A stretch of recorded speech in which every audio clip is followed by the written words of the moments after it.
Main stream media लगातार इस बात को कह रही है कि देखिए इस वक्त की बड़ी खबर है कि भगवत गीता को कुछ नहीं हुआ, एक बड़ा चमत्कार है, सनातन धर्म सुरक्षित है, भगवान की गीता थी इसलिए कुछ नहीं हुआ।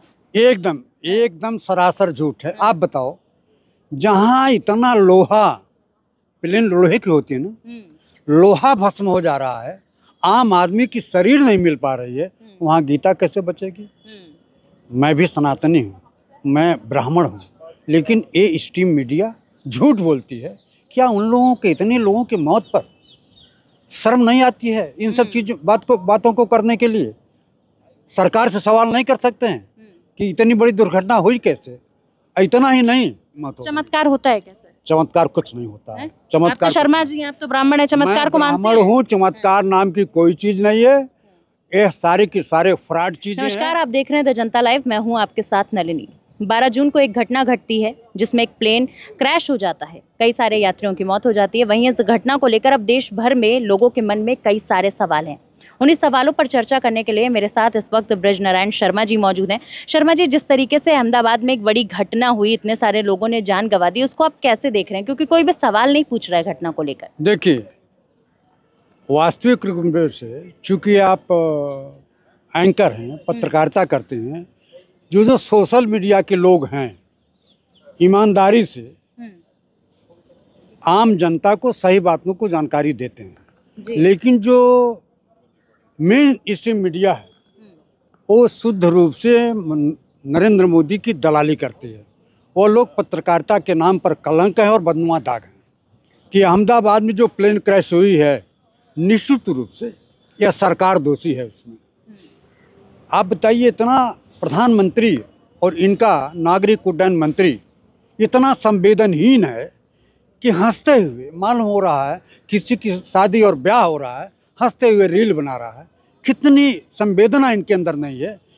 जहाँ हमारे देश के 270 से अधिक लोगों की मौत हो गई, अगर हमारे घर की एक आदमी की मौत होती है तो गांव भर के लोग संवेदनशील हो जाते हैं।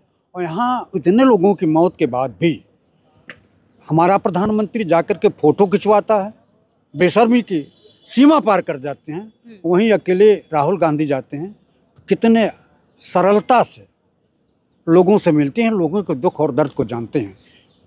सर, आपने मेन स्ट्रीम मीडिया का भी जिक्र किया, आपने कहा कि वो एंकर्स जो हैं वो सही चीज़ें नहीं दिखाते, लेकिन अभी बढ़ा चढ़ाकर एक खबर को प्रसारित किया जा रहा है। वो ये किया जा रहा है कि इतनी बड़ी दुर्घटना हुई, इतने सारे लोगों की जान गई, लेकिन चमत्कार हुआ क्योंकि भगवत गीता जो है वो प्लेन में से सही सलामत बरामद हुई। हालांकि दावे ये किए जा रहे हैं कि वो प्लेन में नहीं थी, वो जो भगवत गीता वहाँ पर मौके स्थल पर मिली है वो प्लेन में नहीं थी।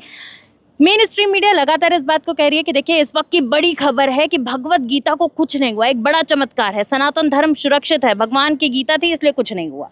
एकदम एकदम सरासर झूठ है। आप बताओ, जहां इतना लोहा, प्लेन लोहे की होती है ना, लोहा भस्म हो जा रहा है, आम आदमी की शरीर नहीं मिल पा रही है, वहाँ गीता कैसे बचेगी?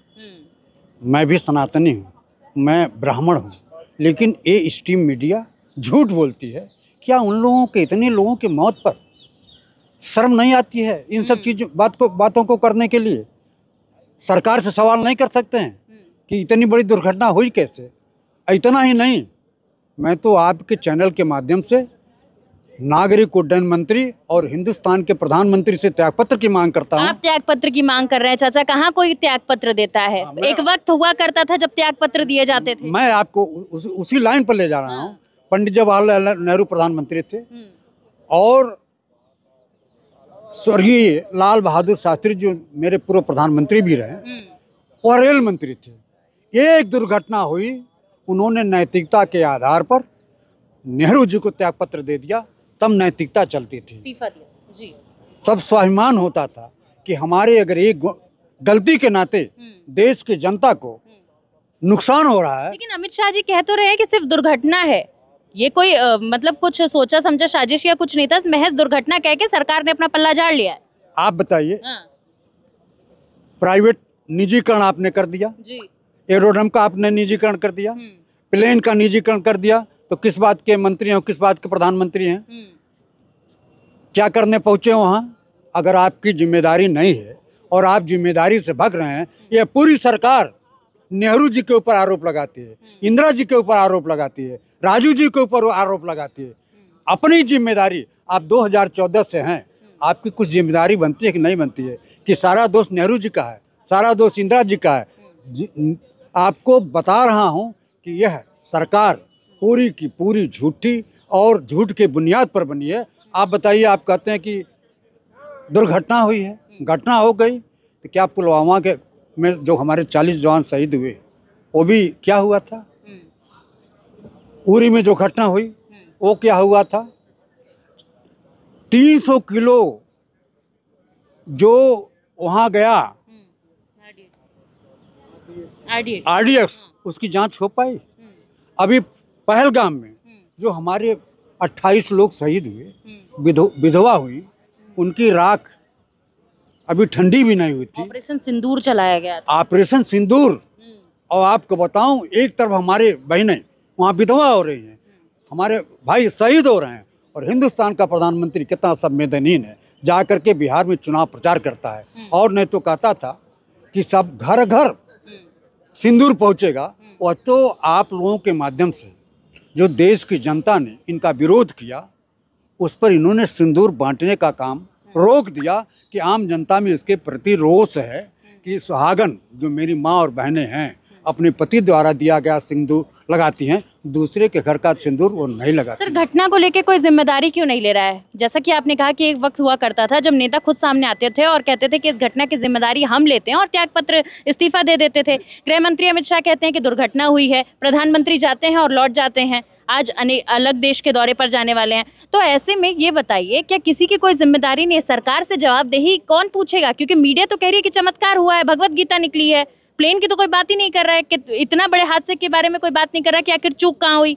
देखिए जी, अभी एक ही चूक नहीं है, उसके ठीक दूसरे दिन बम्बई में भी ये चीजें हुई हैं कि एक प्लेन जा रही है, इंडियन एयरलाइंस की ही प्लेन है, और कुछ दूरी पर जाकर के उसको आला करके बम्बई उतारा गया। एयर इंडिया आज आपको बता रहा हूँ, ये इतना बड़ा चूक, और उसका कारण भी आपको बता रहा हूँ। आज हेलीकॉप्टर केदारनाथ जी जा रहा था, धार्मिक स्थान पर जा रहा था, बाबा भोलेनाथ का दर्शन करने जा रहा था, उसके बावजूद भी आज जो हेलीकॉप्टर क्रैश हुआ है, और 5 के 5 लोग मौत के घाट उतर दिए गए। आप बताओ, इतना बड़ा महापाप जहाँ हो रहा है।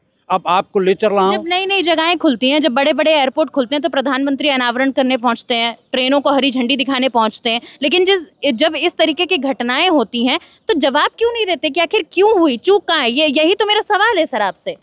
मैं आपको बता रहा हूँ कि ये बहुत बड़े बेशर्म लोग हैं। जहाँ कोई जीत की बात होती है, अच्छी चीज़ें होती हैं, तो नरेंद्र मोदी उसका श्रेय लेते हैं।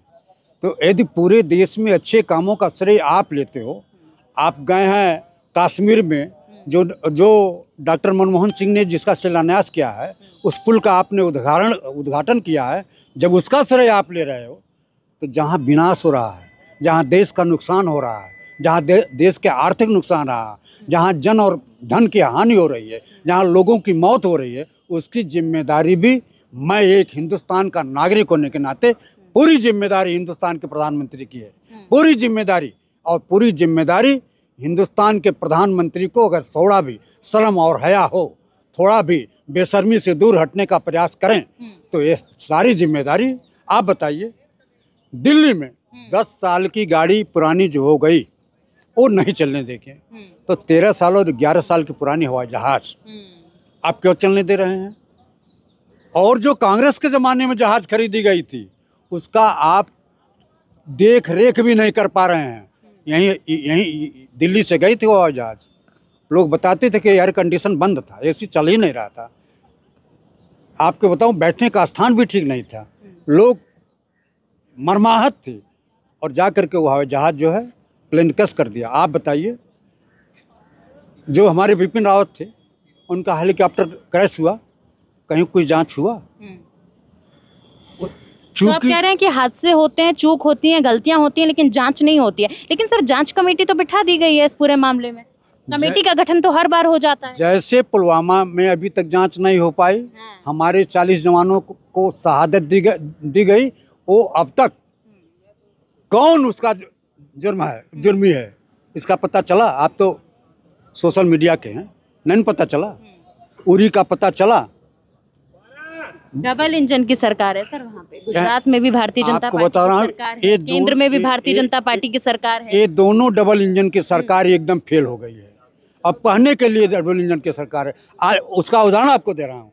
जो हवाई जहाज जिसमें डबल पायलट चलते हैं, डबल इंजन रहता है, एक इंजन अगर फेल हो जाता है तो दूसरा इंजन काम करता है। आज वहाँ दोनों इंजन फेल हो गए। इसी तरह से पूरे देश में इनकी डबल इंजन की सरकार फेल होने जा रही है। इसको कोई रोक नहीं पाएगा। देखिए, जब राम मंदिर, मैं आपको अयोध्या की तरफ ले जा रहा हूँ, राम मंदिर का इन्होंने शिलान्यास किया, तो हमारे यहाँ अगर आप हिंदू हैं तो शुभ साहित्य जो है अच्छे समय में किया जाता है। ये छोड़ दीजिए हाँ जी, अच्छे समय में होता है। आपने हमारे चारों शंकराचार्यों को अवॉइड कर दिया, बात नहीं सुनी। आपने बात नहीं सुनी।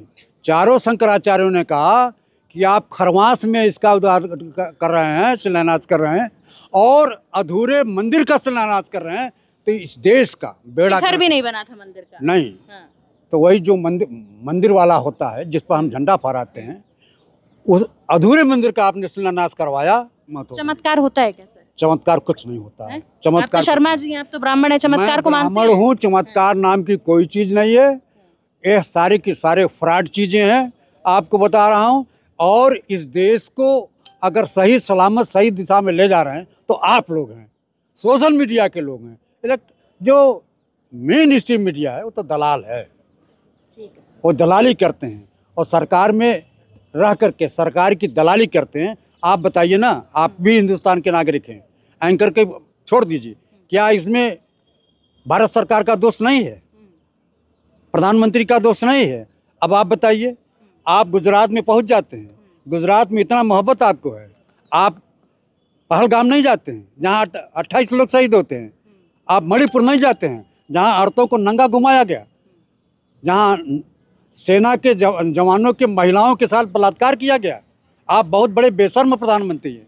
इस सदी के, इस विश्व के सबसे बड़े अगर जुटा कोई आदमी है तो नरेंद्र मोदी है।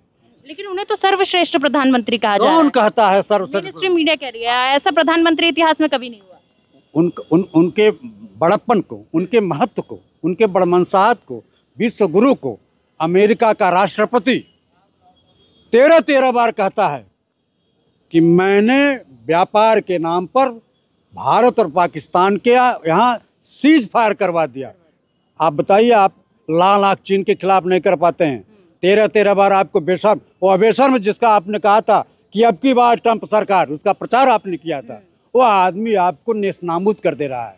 और आपका नहीं, 140 करोड़ जनता की बदनामी आप करा रहे हैं। और एक तरफ इंदिरा गांधी जो इस देश के प्रधानमंत्री थी, उस समय का राष्ट्रपति, अमेरिका का ही राष्ट्रपति निक्सन, इंदिरा जी से कहा कि आप युद्ध मत करो पाकिस्तान के खिलाफ। इंदिरा जी ने कहा आपको जो करना हो कर लो। इंदिरा का पाँव अगर निकल गया है तो युद्ध हो के रहेगा। और इंदिरा जी ने इतना काम नहीं किया, उनके 7वें बेड़ा को भी रोक दिया। और हमारा तब का मित्र रूस था, रूस हमारा मददगार था। और इंदिरा जी ने अमेरिका के न चाहने के बावजूद भी हमने बांग्लादेश की लड़ाई जीती, पूर्वी पाकिस्तान को मिटाया।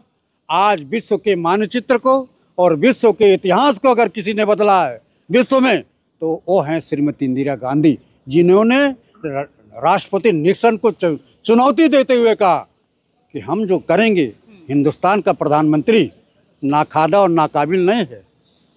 आप कहीं के होंगे चौधरी, हिंदुस्तान का चौधरी इंदिरा गांधी हैं।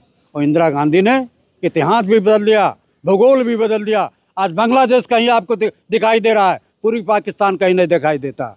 और इतना ही नहीं, लाखों सैनिकों को मैं हथियार से ही सरेंडर करवा दिया। वो है हिंदुस्तान का शान, वो है हिंदुस्तान की मर्यादा, वो है भारत का गवर्न। और नरेंद्र मोदी उनके, नेहरू जी के और इंदिरा जी के चरणों की धूल भी नहीं है। ठीक है सर, बहुत बहुत धन्यवाद आपका।